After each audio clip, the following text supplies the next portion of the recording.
Vaxtınız xeyir olsun. Mən təlimçi Əmraslanova Cəmalə.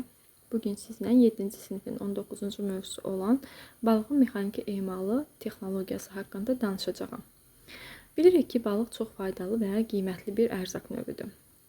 Hansı ki, onun tərkibi zülal, mineral maddə, yağ, vitamin və insana faydalı olan bir sıra faydalı keyfiyyətlərlə zəngindir, mikroorqanizmlərlə zəngindir. Həmçinin onun tərkibində fosfor mövcuddur.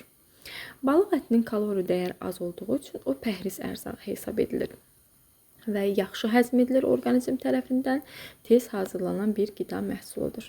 Bəs balığın mexaniki emalı nədir? Hansı üsullarla yerinə yetirilir? Ümumiyyətlə bu mövzu miqə və sertifikasiyaya düşə biləcək bir mövzudur. Ona görə diqqətlə qulaq asın və öyrənin. Balıq təzə və yaxud da ki, dondurulmuş vəziyyətdə satılır. Dondurulmuş balığı mexaniki emal etməzdən əvvəl onun donunun açılmasına yol vermək lazımdır. Bunun üçün soyuducudan balığı çıxarıb bir müddət kənarda saxlamaq və yaxud da ki, soyuq suda qoymaq lazımdır. Ən yaxşı üsulu isə dondurulmuş balığı içərisində duzlu soyuq su olan qaba yerləşdirmək lazımdır.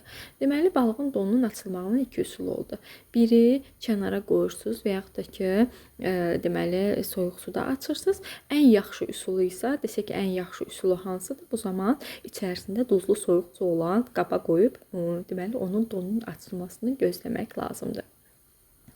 Balığı mexaniki emal etməkdən ötürü bir sıra alətlərdən istifadə edilir, ləvazimatlardan istifadə edilir. Hansı ki, mətbəx qayçısıdır, mətbəx bıçağı, balıq təmizləyən, süzgəc, doğrama taxtası, doğrama lövhəsindən istifadə edilir.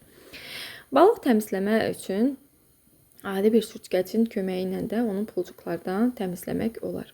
Əgər əl altında belə ləvazimatlar olmasa, balıq təmizləmək üçün mətbəx bıçağından istifadə edilməlidir. Balığın təmizləmə ardıcıllığına baxaq. Mütləq ardıcıl şəkildə öyrənin. Çünki bu imtahanı ardıcıl formada düşə bilər. Balığın pulcuqlarını təmizləyən zaman quyruqdan başa tərəf istiqamət götürürük.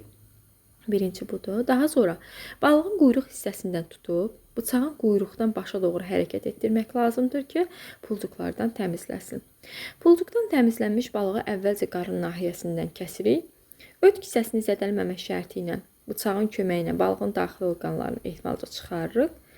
Daxili orqanlar çıxdıqdan sonra balığın quyruq hissəsi və başı kəsilib götürülməlidir. Daha sonra balığın üzgəcləri kəsilib çıxarılır. Üzgəci bir əllə tutaraq quyruqdan başa doğru cəld hərəkətlə dartıb çıxardırıq. Mətbəx qayçısı ilə balığın kiçik üzgəclərini kəsirik. Təmizləndikdən sonra balığı bir neçə dəfə axar suyun altında yuyuruq. Suyu çəkilənə kimi aş süzəndə saxlayırıq. İri balıq laylay doğranılır. Balığı onurğa boyu yarı böldükdə file alınır. Balığın onurğa sümüyünü asanlıqla çıxartmaq mümkündür. Balığın adam başına pay hesabı ilə tikələrə ayırmaq lazımdır. Qızartmaq üçün nəzərdə tutulmuş balıq tikələrinin enli və ensiz alınması üçün kiçik bıçaq altında doğranılır. Qaynatma yolu ilə isə onu doğrama lövhəsinin üzərində perpendikulyar vəziyyətdə qoyub kəsmək lazımdır. File nədir? Filedə sümüyü təmizlənmiş ət parçasıdır. Balığı təmizləyən zaman bir sıra təhlükəsizlik və sanitariya qaydalarına əməl etməliyik. Hansı ki, balığın üzgəclərini çıxardanda ehtiyatlı olmaq lazımdır. Balığın bərk sümükləri əli yaralaya bilər. Balığın pulcuqlarını təmizləyəndə əlləri yaralamamaqdan ötürü onu quyruğundan tutmaq lazımdır ki, sürüşüb əldən çıxmasın. Və əgər əl yaralanarsa təmizləyən zaman yaranı əsaslı surətdə yumaq, dezinfeksiya etmək lazımdır. Balığı xüsusi doğrama lövhəsi və ayrıca masa üzərində doğramaq lazımdır. Doğramasından əvvəl və doğradıqdan sonra balıq yuyulmalıdır. Balığın emalından sonra tullantılar da dərhal atılmalıdır. Sonda mətbəx ləvazimatları yuyucu vasitələrlə yuyulmalıdır. Asan, olduqca maraqlı mövzumuzdan biridir. Hər kəs bunu evdə tətbiq edir. Diqqətlə qulaq asın, bəyənib, abunə olub, şərh bildirməyi unutmayın. Uğurlar hər kəsə.